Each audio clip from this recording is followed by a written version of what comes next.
Inflação não é aumento de preço. A inflação é aumento generalizado no nível de preços. Ou seja, não é a inflação porque a uva, porque teve a geada e a uva aumentou. Se esse preço da uva não tiver repassado para os outros preços, não é inflação. Inflação é quando ela se generaliza.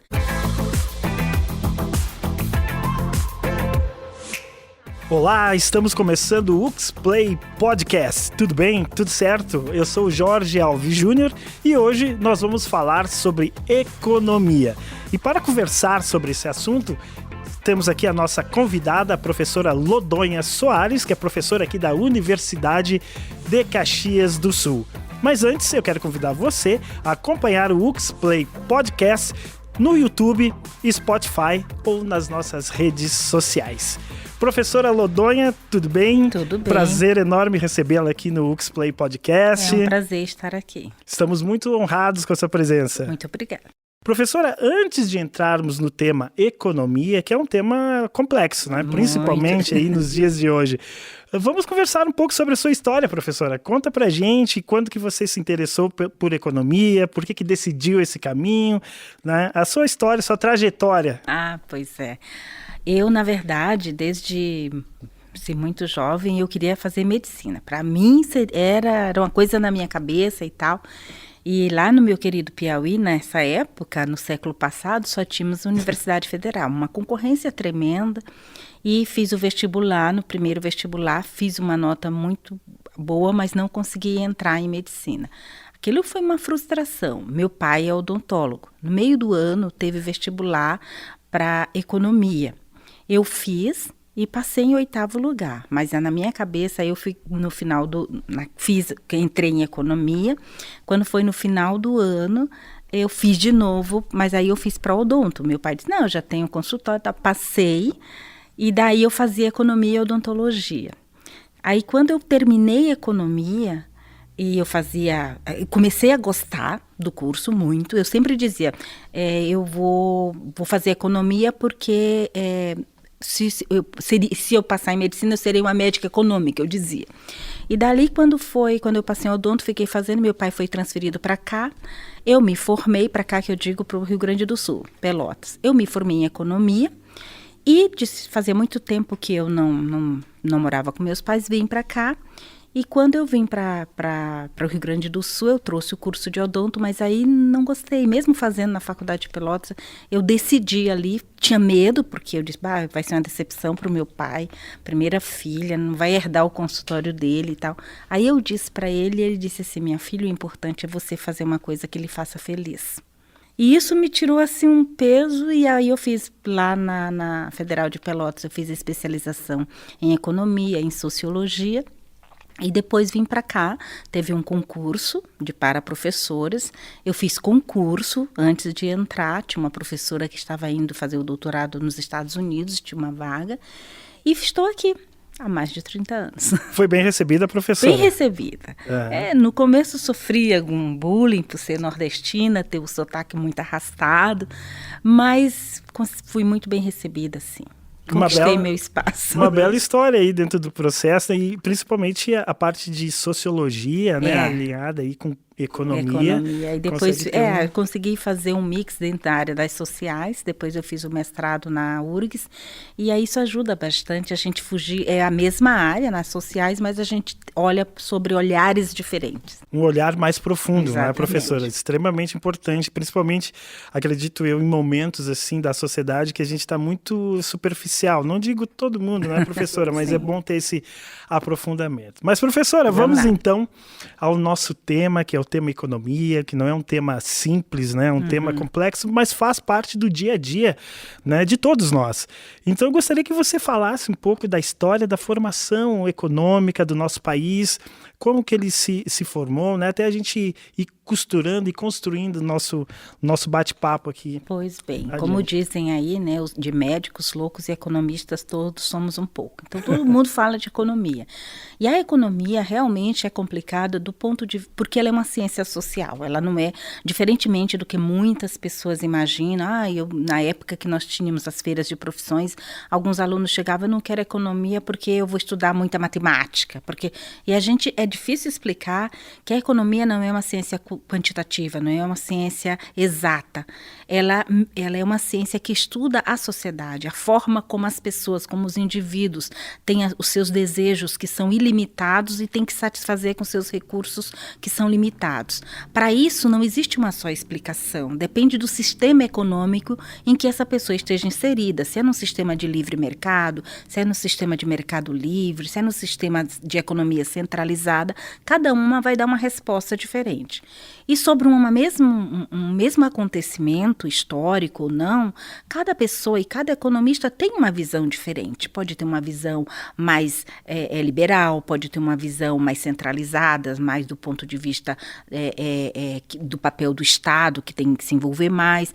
Então, é esse mix, essa diversidade, essa que faz da economia uma ciência tão interessante.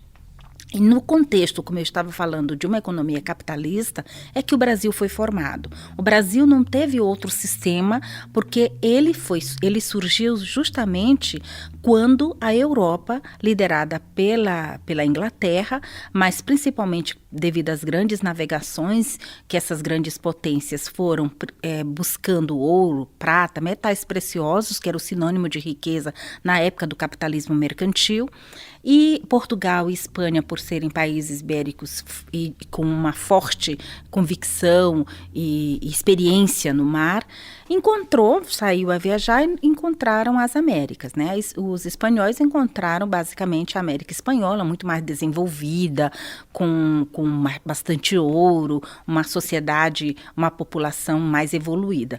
Os portugueses chegaram na costa nordestina, encontraram índios em idade ainda neolítica, quer dizer, os índios ainda que praticavam o antropofagismo, e a partir daí essa sociedade foi formada.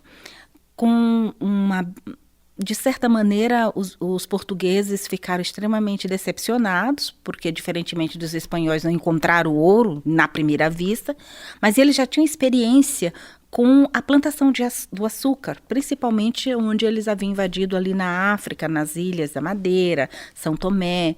E a partir daí, eles começaram a plantar o açúcar no Brasil. E foi como eles conseguiram manter a terra, porque foi sujeita a invasões portuguesas, dos ingleses, dos holandeses, visando essa quantidade de terra que os portugueses tinham adquirido.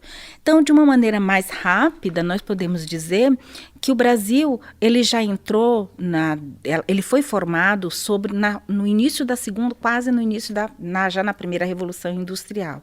E nós entramos muito tardiamente no processo de industrialização, muito tardiamente mesmo, no início, nas segundas décadas, terceira década do século XX. Ou seja, em 1929, com a crise da Bolsa de Nova York, foi que nós trocamos o nosso modelo de agrícola exportador, que foi 400 anos neste modelo, com plantações de ciclos, até chegarmos no início do nosso processo de industrialização. Certo. Professora, e dentro dessa formação, cada estado também teve um desenvolvimento diferenciado, né? Então, acredito que isso também colaborou dentro desse atraso para o desenvolvimento econômico do país, professor? Porque, na verdade, quando os portugueses chegaram pelo lado da Bahia, eles tem um historiador que ele diz que os portugueses andavam que nem caranguejo, iam um pouquinho para frente e voltavam para o litoral, tá? Por quê? Porque não se tinha dimensão da quantidade de terra que eles tinham achado. A busca pelo ouro foi fazendo com que eles começassem a adentrar mais o interior do Brasil. E mais adiante, a figura dos paulistas que começaram principalmente a buscar ouro e começaram a descobrir as Minas Gerais, o estado de São Paulo. E nessa época não tinha divisão de estado, eram as regiões que eram sendo formadas, né? Os bandeirantes chamados foram os responsáveis justamente para chegar no que é conhecido as Minas Gerais e a partir daí adentrar mais o interior do Brasil. Nessa época, o Brasil era até Santa Catarina. Tanto é que o José Garibaldi, quando brigava ali para conseguir mais terras, as tropas ficaram em Santa Catarina e toda essa parte do Rio Grande do Sul, até mais do sul, era uma terra que ficava briga entre argentinos, entre o pessoal da Guerra Cisplatina e o Brasil, né, para ir conquistando o território, até chegarmos nessa configuração que temos hoje. E cada um tem uma característica na sua formação. Para o Nordeste, o quê? Para a indústria do açúcar, muita mão de obra escrava. Então, nós temos uma população negra muito maior.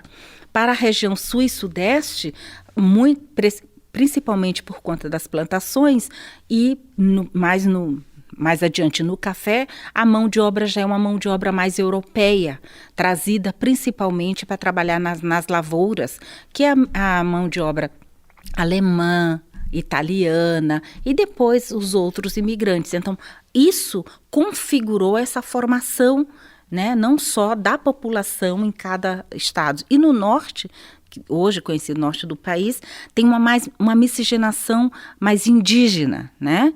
E é uma população mais parecida com os nossos irmãos espanhóis, até na configuração pessoal, né, da formação, fisionomicamente. Então, quem vai ali para Manaus, para Belém, principalmente adentra ali o Amazonas, filha de militar, né, a gente conhece, é diferente a comida, a cultura, como é que se diz, o feitio da pessoa, assim como aqui no Sul e no Nordeste, né? Por isso, trazendo um pouquinho mais para o nosso, não digo para o nosso momento exato atual, porque a gente vai costurando, né, professor, o nosso bate-papo aqui. Mas essa diferença também na construção de cada estado também dá essa diferença econômica na construção do país para que nós tenhamos a economia que a gente tem hoje dentro do contexto. É, né? Porque cada região ela vai contribuindo com o momento da época. Então, a região Nordeste foi a região mais rica no início desse processo, o capital na Bahia, o ciclo do açúcar. Então, a partir dali, ela prosperou. Só que essa prosperidade, ela foi danosa de um ponto de vista, ela foi muito concentradora de mão de obra, porque a plantação do café, as usinas de açúcar, né, para a fabricação de açúcar, você tem dentro da usina o dono da terra, o dono do engenho e a grande maioria que é a mão de obra escrava. Então, nós temos uma concentração de renda, 98% da renda nas mãos dos donos dos engenhos e 2% na população que não é escrava. Porque os escravos não eram considerados população. Escravo era uma ferramenta de trabalho que o dono do engenho comprava. Tá? Então, não era considerada, era considerada um capital imobilizado. Eu adquiro aquela mão de obra como eu adquiro uma máquina, tá? Para trabalhar para mim. E a população que não era do engenho e era aquela população portuguesa começou a se miscigenar com o índio, essa população, esses 2% que viviam de pequenos negócios e tudo aquilo ali, era uma população com a concentração, com uma renda muito menor. Quando o açúcar perde o seu valor, tem a concorrência, porque há todo como é que se diz, uma forma em que os holandeses pegam a fórmula que eles não tinham, associam-se com o Brasil, mas levam a experiência e a gente não fez o segredo do nosso negócio e foi rapidamente levado. O açúcar decai e, nesse momento, descobrem ouro em Minas. Então, a população que foge do Nordeste, fica os mais pobres, e mesmo muitos escravos, inclusive, foram para lá. Com auge, foi o ciclo da mineração ele foi muito rápido e, ao mesmo tempo, ele decaiu rapidamente. Então, na época, num período áureo, até os escravos conseguiram comprar, né, faiscando o ouro, conseguiram alguns comprar sua libertação. Mas com o advento da queda do ciclo da mineração, obviamente começou a surgir o ciclo, mais adiante, não foi numa ordem assim síncrona, o ciclo do café. Entre esses, nós tivemos a borracha, um pouquinho como é que se diz, na região norte. Isso deu uma riqueza, um ciclo um pouquinho melhor naquele período. O do algodão, por conta da guerra de secessão nos Estados Unidos, então os plantadores de algodão, que era mais do sul, entraram em guerra, então aqui o algodão prosperou. Mas o outro grande ciclo foi o ciclo do café, aí veio para a região sudeste, e aí toda a riqueza, inclusive a capital, veio para o sudeste. E aí nordeste pobre, açúcar decadente, população escrava. Na região das Minas Gerais, mesmo que ainda diminuiu toda aquela ascensão que houve no período minerador, e os olhos voltaram-se para o café, que girou principalmente no eixo que hoje é Rio-São Paulo. E o papel do Sul, no Rio Grande do Sul, com fornecimento do charque e, na época da mineração, fazendo o transporte de mercadorias. Então, daí essa conformação que hoje conhecemos como as regiões e os estados, mostra e perpassa até hoje essas características. Certo, então aí o país já começa a ter uma característica, né, professora? Sim. Vindo um pouco mais para o nosso tempo atual, né, mais próximo, ali em 1970, de acordo com as minhas pesquisas, né, professora, você me corrija se eu estiver equivocado, nós começamos, a indústria começa, através da soja, também se fortalecer. É isso para que a gente possa fazer uma leitura de como está a nossa economia no momento dentro dessa breve. Vamos ver construção. Aqui. Aí tu vai lembrar aqui. Na verdade, até a década de 29, nós tínhamos um modelo agrário exportador, né? Um único produto agrícola que nós exportávamos e importávamos quase tudo. Em 29, nós tivemos o crack da Bolsa de Nova York. Caiu a Bolsa de Nova York, a maioria foi uma crise mundial, e o Brasil entrou em crise porque os cafeicultores negociavam seus cafés na Bolsa de Nova York. Nesse período, Getúlio Vargas começou a atender, porque a política sempre atende aos interesses econômicos. Na maioria das vezes, quem detém o poder econômico detém também o poder político. E ele começou a atender basicamente com políticas de valorização do café, com políticas construindo silos, armazéns, porque os cafeicultores continuaram plantando, mesmo não tendo demanda internacional. Então houve a desvalorização do preço, que beneficiou a venda e onerou o custo para quem vivia de importação aqui dentro, socialização das perdas, mas o mercado internacional estava em crise e não estava conseguindo adquirir. E o Brasil, plantando super safras, chegou um momento que o Getúlio Vargas chamou o Pacto Colonial, chamou parte dos cafeicultores, chamou aqueles migrantes que tinham vindo trabalhar no café, que tinham alguma experiência em manufatura, e ele disse, olha, nós temos que mudar o modelo, nós já estamos numa crise. Aí eles começaram o processo de introdução da industrialização com o processo de substituição de importação. Então, os cafeicultores, parte deles, porque uma parte era contra, né, queria a manutenção do modelo agrário exportador, a oligarquia agrária, parte deles, eu entro com a grana. Os migrantes que tinham a experiência, eu entro com a minha experiência no negócio e algum investimento, e o Estado, então, entrou com o capital estrutural, ou seja, mantendo toda uma estrutura para a implementação de um modelo industrial, né? Melhorar as leis de terra, eletricidade, o saneamento, algo que é aquele investimento em capital social básico que a mão de obra, que quem queria investir, que eram os migrantes, não tinha grana para isso. A partir daí, foi substituído os bens de consumo imediato, bens de alimentação, vestuário. Então, passou-se a produzir aqui e proibido importar. Depois, na década de 50, nós tivemos a outra fase mais áurea do processo de industrialização, que é a segunda fase, que é bens de consumo duráveis e automobilística, época de Juscelino, reformas, Brasil florescendo, construção de Brasília. Ali foi o auge, o Brasil viveu, mas teve uma sequela. Muito endividamento interno e inflação elevada. Aí o Juscelino, nessa época não se podia, não tinha reeleição. O Juscelino sai e entra o Jânio Quadros. O Juscelino prometendo voltar dali a 4 anos. Jânio Quadros assume a presidência como vice o João Goulart. Em 8 meses, Jânio Quadros sai, pede para sair, né, renuncia e assume João Goulart. Nesse momento já há um movimento na América Latina, já tinha acontecido a Revolução em Cuba e os americanos, especialmente, com um medo muito grande de que isso se espalhasse pela América Latina. Che Guevara viajando com sua moto pela América Latina e o João Goulart, de alguma maneira, namorava, flertava com esse modelo de esquerda da América Latina.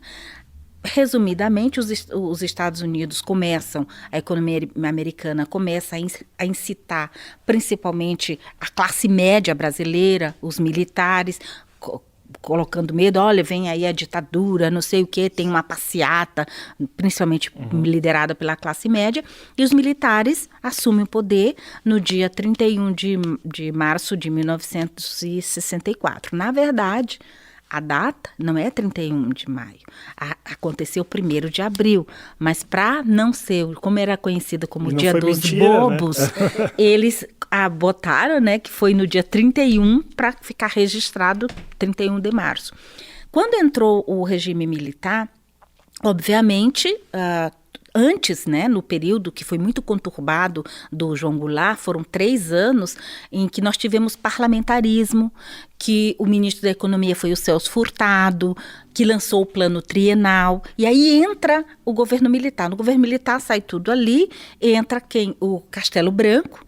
O Castelo Branco, Humberto de Alencar Castelo Branco, ele tinha uma visão de que não ia permanecer muito tempo no poder, ele pretendia, dali a 4 anos, entregar o governo para um civil, né? Mas aí ele chama o Roberto Campos e ele faz uma política de reformulação, fazem reformas e ele lança o plano de ação econômica do governo, aí ele faz reformas na estrutura tributária, reforma financeira. E a nossa economia, professora, desculpa lhe interromper o raciocínio, mas durante esse período e essas transformações, essas mudanças todas, ela está dentro dessa transição estável? Não. Quando ela estava muito bem ali, principalmente na época do JK, e o JK lá deixa ela com muito endividamento e principalmente com a inflação muito elevada. Só que o JK construiu muitas coisas que depois, no governo militar, eles vão se aproveitar, que é lá em 73, quando há o milagre brasileiro, que é de 67 a 73. Mas no momento que os militares assumem, a primeira preocupação é de reduzir o processo de inflação e a instabilidade que estava da política de investimento muito grande no período, construção de Brasília, e a partir dali, grande parte da população que estava em crise lá no Nordeste vem para construir Brasília. Mão de obra que no Brasil você quer melhorar a taxa de desemprego, você faz alguma coisa relacionada à construção civil. Então Brasília chamou muita gente, quando terminou esse período, entrou com desemprego, inflação elevada e endividamento interno. Aí o governo lança esse programa, que a gente conhece como PAEG, e faz algumas reformas, porque mesmo no governo de JK, as instituições no Brasil não estavam preparadas para trabalhar no modelo de industrialização. Elas ainda tinham a lei da usura, o agiota. Então, aí, nesse primeiro governo militar, ele faz essas reformas financeiras, monetárias, cria Banco Central, faz a reforma tributária. Ele faz uma reestrutura, toda a parte institucional, arcabouço institucional, para uma economia industrial. Aí, agora eu vou responder a tua pergunta. Em 70... quando sai, que aí o governo realmente teve a outra fase dos militares, que era uma fase mais linha dura, então o Castelo Branco não consegue encaminhar o seu governo para um civil, tem o Dutra entre eles, depois entra o Médici, né? O governo Médici. E no governo Médici, que é na década de 70, nós inauguramos a terceira fase do processo de substituição de importações. Vai entrar com ele e entra ali depois Geisel e chega em Figueiredo. A gente está ainda sem saber qual é, que seria substituição de bens de capital e insumos básicos. Mas aí, diante de todas aquelas reformas, o Médici, bem linha dura, ele assume o governo com um processo de crise, mais aquela tônica para frente Brasil, ufanismo, aí o Brasil ganha a Copa de 70, aí o Brasil começa a tirar um pouco aquele seu preconceito, aquele de vira-lata, começa a ser reconhecido, mas ao mesmo tempo, por trás disso, uma tremenda mão de ferro com relação à cultura, à criatividade, cantores sendo afastados, convidados a sair do país. E aí entra o Geisel, e quando o Geisel entra, acontece a crise do petróleo, né?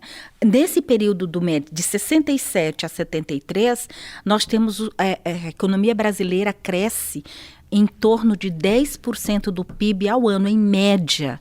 Então, é um período de crescimento que se chama milagre econômico.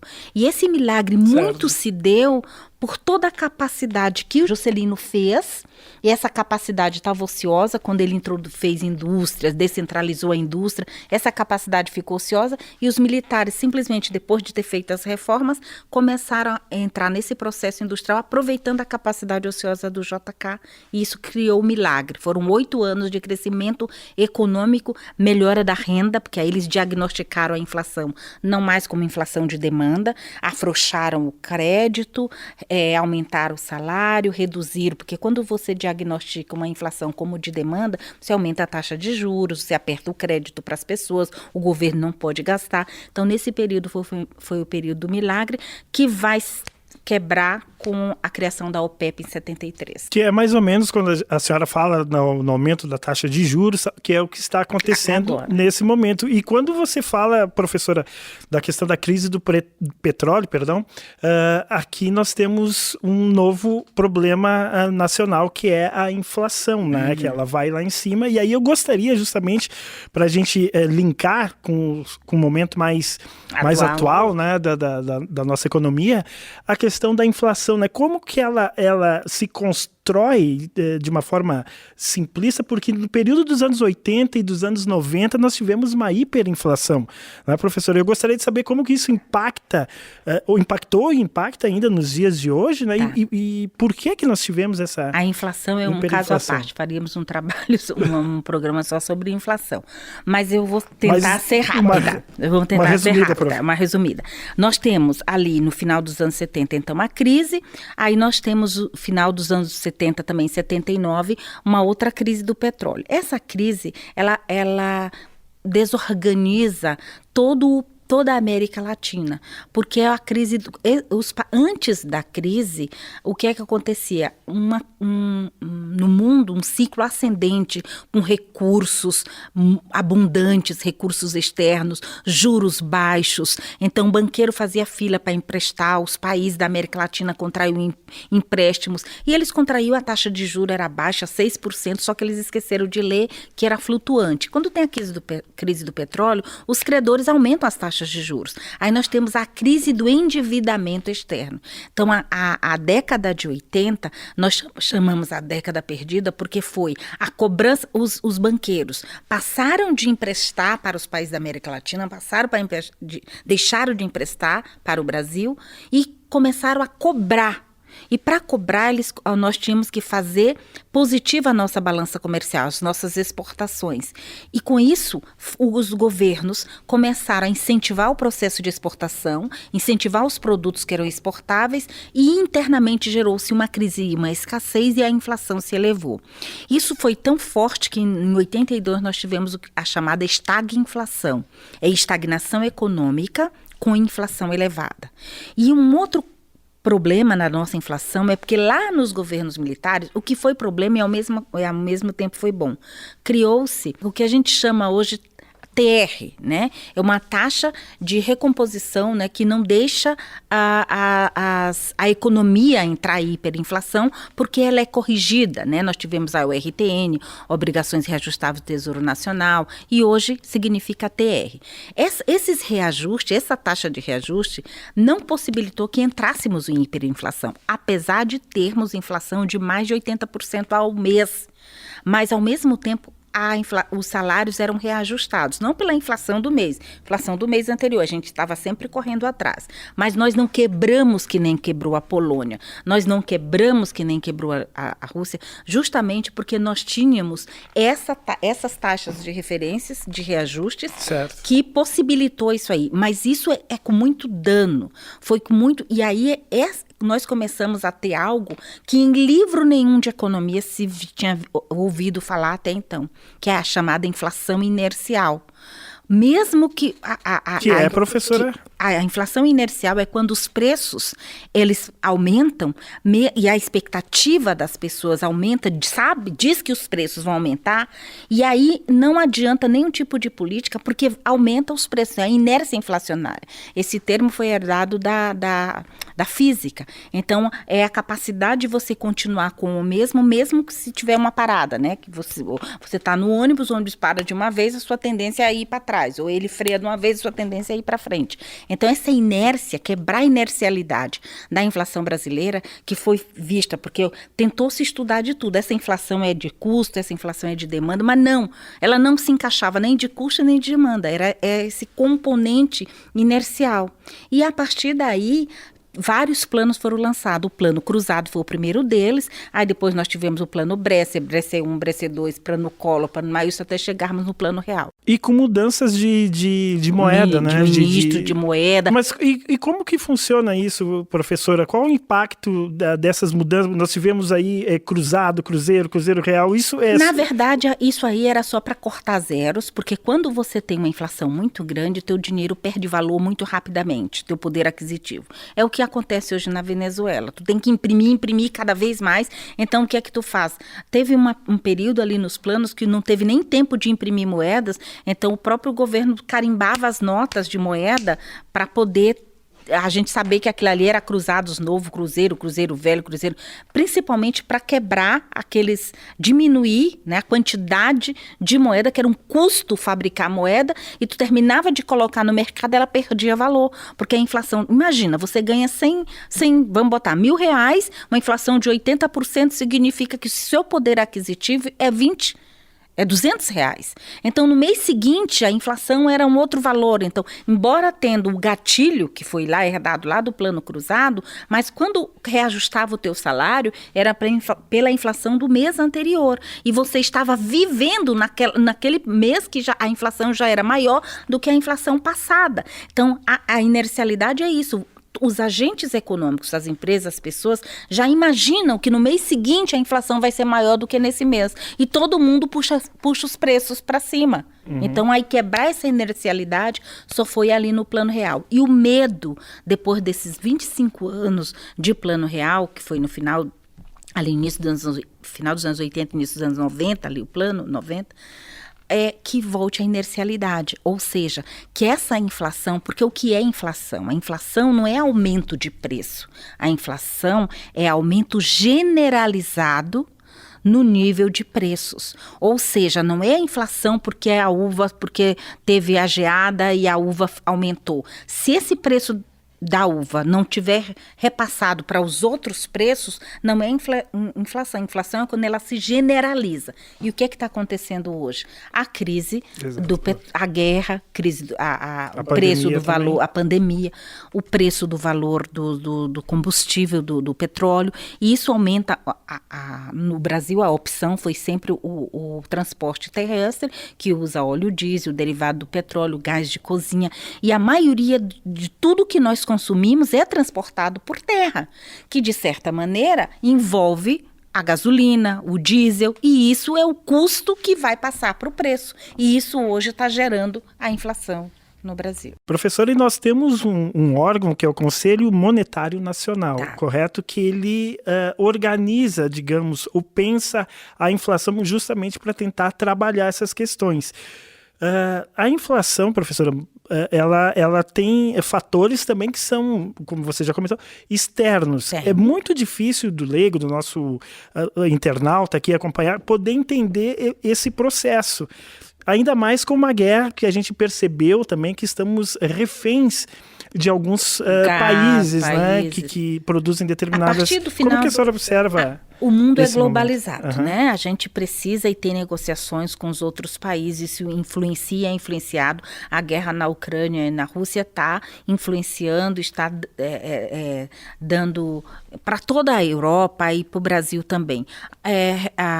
Principalmente como a Rússia é grande fornecedor de gás e os países tendo que fazer algum tipo de não negociando, fechando as fronteiras com a Rússia, e isso impacta no andamento da economia como um todo, né?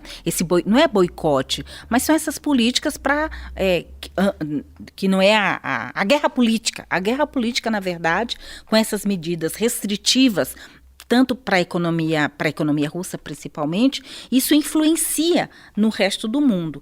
E principalmente nos países emergentes, né? Nos países que têm uma necessidade muito grande, né? No caso do Brasil, de exportação. O fato de você diminuir as exportações para a Rússia de carne, de outros produtos, isso impacta na nossa economia diretamente.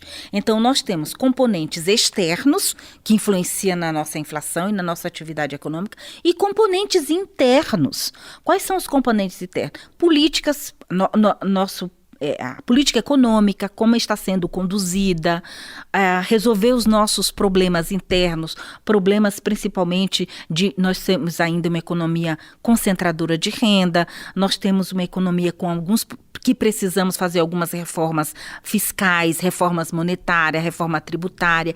E mesmo o Conselho Monetário Nacional, ele surgiu quando surgiu ali perto dentro da estruturação do Banco Central do Brasil, ali em 64. E a partir daí ele é mais responsável pela, como na Casa da Moeda, criação, não é criação de moeda, né? Pela fabricação de moeda, e o Banco Central, a partir do Banco Central, dependendo de como a atividade econômica está, eles colocam moeda no mercado. O leigo acha, nós temos a Casa da Moeda, então por que não tem dinheiro? Porque o dinheiro que sai da Casa da Moeda é uma mercadoria qualquer, tu joga no lixo. Ela só tem valor quando tem produção, quando a economia está com atividade, quando o PIB é alto. No período da pandemia, nós tivemos uma redução drástica da produção.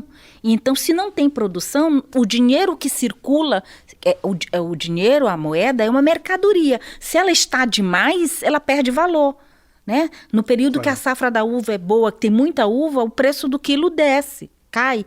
Quando tem algum problema e a oferta da uva é menor, o preço aumenta. Então, se tem uma oferta de moeda, mas essa moeda não tem produção, está com a taxa de desemprego altíssima, as empresas estão trabalhando abaixo da sua capacidade, isso significa que ele vai perdendo valor. E na pandemia, muitos setores tiveram crise. Aumentou, o desemprego foi altíssimo ali em abril, março e abril, né? Segunda quinzena de março, todo mês de abril. A partir de maio começou a melhorar. Alguns setores, o setor de comércios, principalmente aquele setor que não era considerado essencial, como farmácias e tal, eles caíram, muitas empresas fecharam, muitas lojas, porque as pessoas não podiam sair, era proibido nos restaurantes, então vocês imaginam o efeito cascata disso aí. Agora, professora, você traz questões que são importantíssimas, principalmente quando você fala da concentração de renda. No meu pensamento, o que acontece? Se a população tem uma renda boa, ela movimenta esse PIB, esse mercado interno, existe emprego e há um desenvolvimento da nação. Isso falando em questões internas. E não tem como a gente desvincular da política, claro, né? Uma política séria também atrai um investimento externo aqui para o país. O nosso país tem uma renda baixa, né, professora, para a gente poder crescer da forma que a gente necessita crescer. Como que você observa isso dentro desse mercado, falando um pouco antes da pandemia? Porque a pandemia a gente até teria como justificativa, né, todo esse problema econômico que nós estamos passando. Mas antes disso, professora... Eu falei bem no início que lá quando os portugueses chegaram aqui, poucos é que ganhavam e a maioria dependia. Vem daí. É uma questão que está no DNA. Ao longo desses períodos, desses anos, desses séculos, a gente vem reduzindo essa concentração de renda. Mas ainda é um problema estrutural do Brasil. É desde a sua formação. O Brasil foi formado com esse modelo concentrador. Até o seu processo de industrialização foi assim, porque a mão de obra que trabalhava na lavoura não tinha condições, nem preparo, nem qualificação para trabalhar na indústria. Não estava preparada, educada, não tínhamos educação para trabalhar, nem qualificação técnica para trabalhar na indústria. Então, a nossa indústria foi montada poupando mão de obra. Isso significa que, a partir daí, nós já vamos aumentando esse gap de concentração de renda. E ainda hoje, não é que o Brasil tem uma baixa renda, o Brasil tem uma renda concentrada, ou seja, poucos ganham muito bem e muitos ganham muito pouco. E essa concentração de renda, ela acontece, para ela ser resgatada, não é um decreto, é uma política tipo educacional. Mas não é uma política, vamos mudar o ensino médio, agora vamos chamar isso. Não é isso. Tu tem que pegar o que fez a Coreia. A Coreia, que não é comunista, ela tinha os mesmos índices que o Brasil. Ela pegou uma geração, vamos esquecer o que está daqui para frente. Né? Vamos pegar essa geração que vai e vamos acompanhar. Houve uma mudança educacional, uma qualificação, uma melhor... Como é que nós temos a pretensão de mudar isso? Olha como é que nossas escolas... Na pandemia ficou evidente. Os alunos de escolas públicas nem tinham acesso, não podiam nem receber aulas digitais, não tinham computadores, era um celular para uma família. E ainda existe uma outra vulnerabilidade, que a vulnerabilidade social mostra, é que na população mais pobre, ela tem mais filhos. Então, a população menos carente, já tem um planejamento familiar, um planejamento. E então, o que é que acontece? As vulnerabilidades sociais acontecem nas classes mais pobres, maior número de filhos, maior número de criminalidade. Aí, nessa população, ainda nós temos a herança, principalmente da escravidão, nós temos a população mais de negros e pardos, vivendo nessas condições, por conta do erro que cometemos lá no passado e nós não conseguimos ainda corrigir esse erro. Então, essa concentração de renda não é um problema de curto prazo, ele é um problema que tem que ser planejado e para que, olha, daqui a 30 anos o Brasil esteja nesse patamar. E isso que nós não fizemos até hoje, é nosso erro. Então, isso envolve a saúde, isso envolve o saneamento básico. Nós temos áreas no Brasil que ainda não tem energia elétrica, que não tem esgotos, que a população não tem acesso à saúde, a uma educação de qualidade, que a população, então... Como é que nós queremos... Existe um livro bem antigo que era Os Dois Brasis, o nome do livro, que mostra essa dualidade, essa heterogeneidade que o Brasil tem. É um país rico, riquíssimo, que faz avião, que vende, convivendo com um país paupérrimo. Professora, justamente o que a Coreia fez é interessante, né? Foi super positivo. Agora, aqui no Brasil, a gente precisa que os políticos, né, tenham essa visão.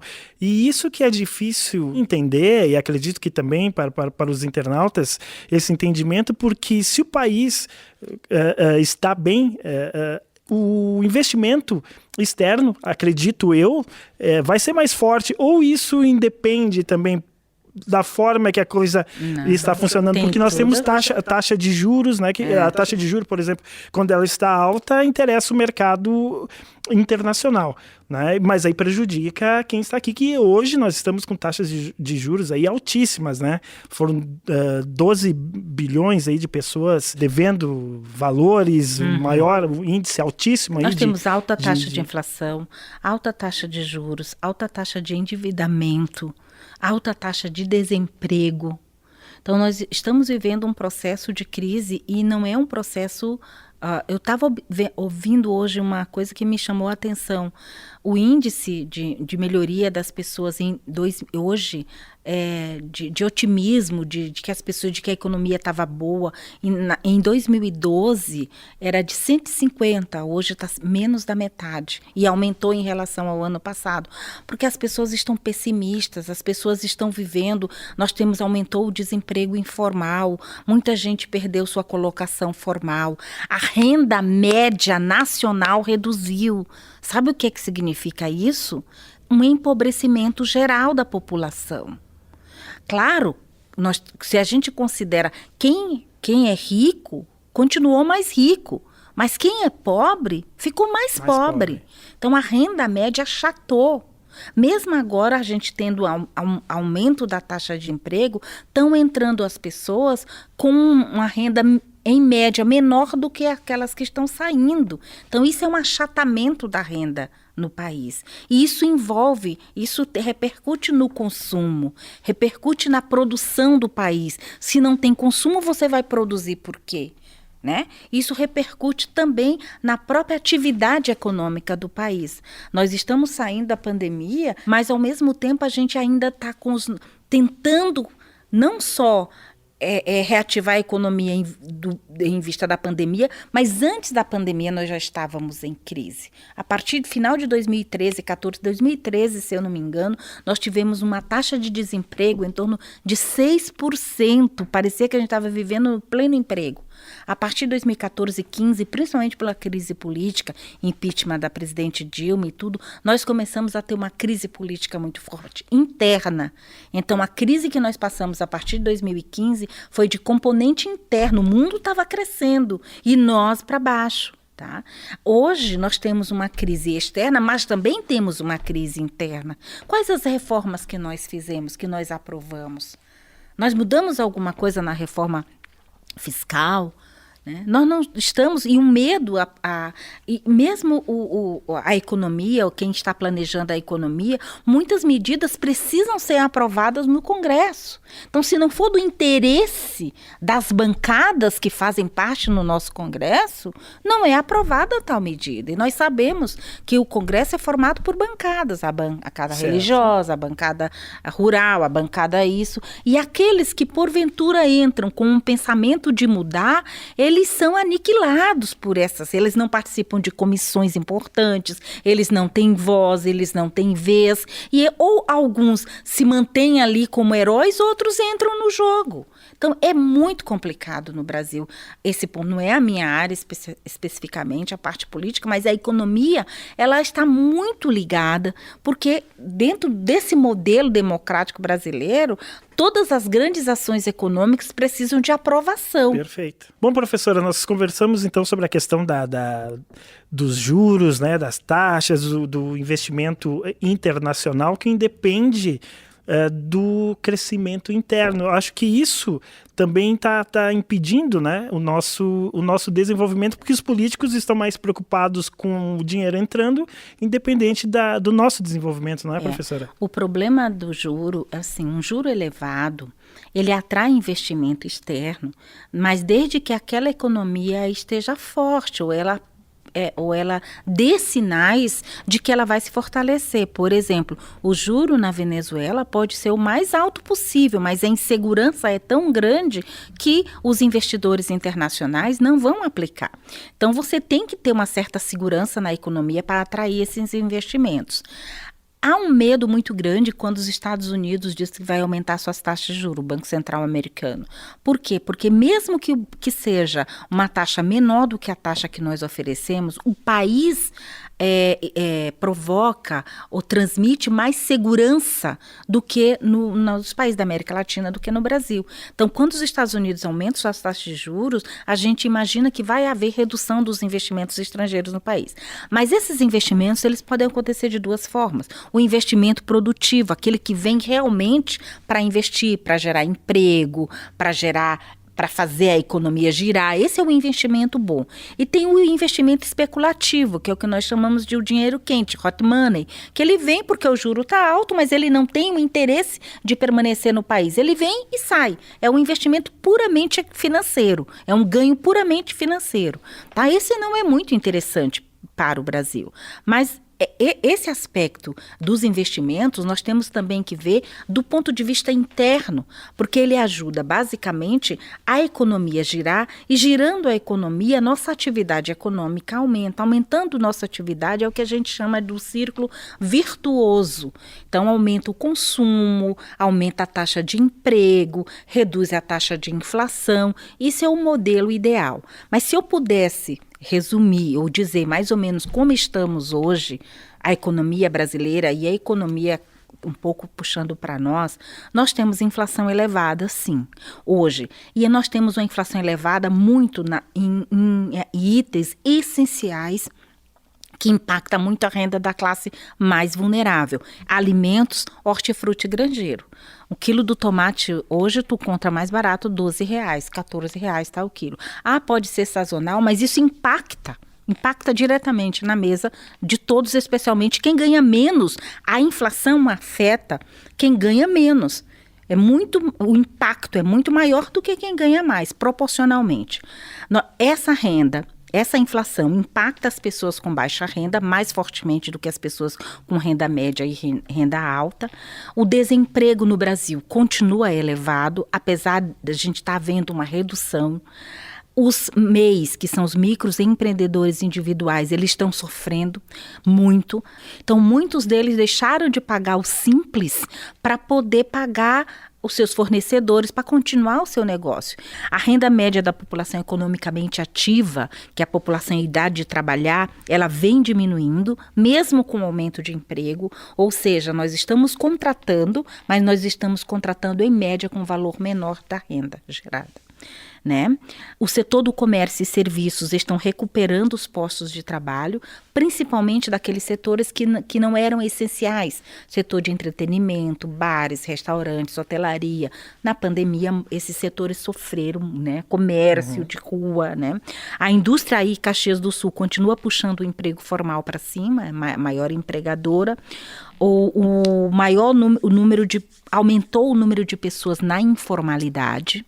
Tá? Emprego informal é aquele que não é formal, sim, obviamente, que não tem carteira assinada, que não há, então, e também não está considerado MEI, não são os microempreendedores individuais, né? E mesmo Caxias do Sul sendo a 37ª cidade entre as maiores economias com o PIB. Então, nós em Caxias ainda vivemos uma situação diferente de muitas cidades de porte médio no Brasil e até capitais, por termos esse PIB elevado, né? E nós tivemos um aumento mesmo do ano passado, em 2021. Pequenininho, mas foi melhor do que não ter, 0,18%, né? Para você ver aqui, em Caxias do Sul, você sabe quanto é que é a renda per capita? Né? Reais? Não faço ideia, não faz ideia? Não. Eu acho que nem eu e nem você ganhamos isso, mas é a renda per capita de Caxias do Sul. 52.800. Per capita significa por cabeça. É a renda, é a atividade, a renda de Caxias dividido pelo número da população. É altíssima. Sim. Mas isso significa que também é concentrada. Com certeza. Então, nós estamos com recuperação do trabalho formal, porém com um salário menor. Setor de comércio e serviços não essenciais à época da pandemia estão crescendo. E isso vai dando um cenário. Se você me dissesse, prof, o que é que a gente pode esperar? Em continuando com as vacinações, em continuando esse ritmo, nós vamos, mesmo que devagar, mas saindo do poço, né, do final do poço, tentando escalar a beirada para depois a gente passar a crescer. A procurar novamente a luz do sol. Né? Professora, o tema é amplo, teríamos muito mais o que conversar. Eu gostaria que você, se possível, dentro dessa análise toda, desse um conselho para o indivíduo, não dentro dessa visão macro, né? O que o nosso trabalhador, o que o nosso internauta, a nossa audiência que está acompanhando o programa como que pode se movimentar diante desse cenário tão complexo, né? Que é a economia nacional. Olha, como eu sou do Observatório do Trabalho, eu também participo do Observatório Social. Uma coisa que eu diria era o seguinte, com relação ao emprego, que eu estudo mais pormenorizadamente emprego em Caxias, na região. Eu acho que está retomando, eu acho que nós precisamos qualificar os empregos, eu acho que a qualificação e a educação é um caminho ideal. Uma outra coisa é o planejamento financeiro. Nós estamos vivendo todos nós um processo de inflação que está corroendo, nós não estamos repondo o nosso salário, então significa que o nosso poder aquisitivo está menor e um planejamento financeiro ajudaria, né? Ou seja, cortar as despesas não essenciais, eu sei que é difícil, principalmente para as pessoas de baixa renda, a classe média que sofreu bastante. A maioria das coisas que estão consumindo já são essenciais, mas na medida do possível, cortar as coisas não essenciais para que a gente possa segurar esse momento e, quem sabe, ver a luz mais adiante e procurarmos, então, surfar, né, na onda do crescimento. Professora Ludonha Soares, muito obrigado por ter participado aqui do UXPlay Podcast. Ficam reticências, né, para um próximo programa. Eu estou à disposição. Gostei muito de conversar. Participar. Peço desculpa se eu fui muito rápida, né? Professora quer falar tudo ao mesmo tempo. Mas o tema é assim, né, professora? Eu agradeço. Foram colocações bem inteligentes da sua parte. Eu agradeço e estou à disposição para uma outra oportunidade, sim. Nós que agradecemos, professora. E você acompanha o UXPlay Podcast aí no YouTube, também no Spotify e nas redes sociais. Fique ligado aí que sempre tem temas bem interessantes para reflexão. Até a próxima. Forte abraço.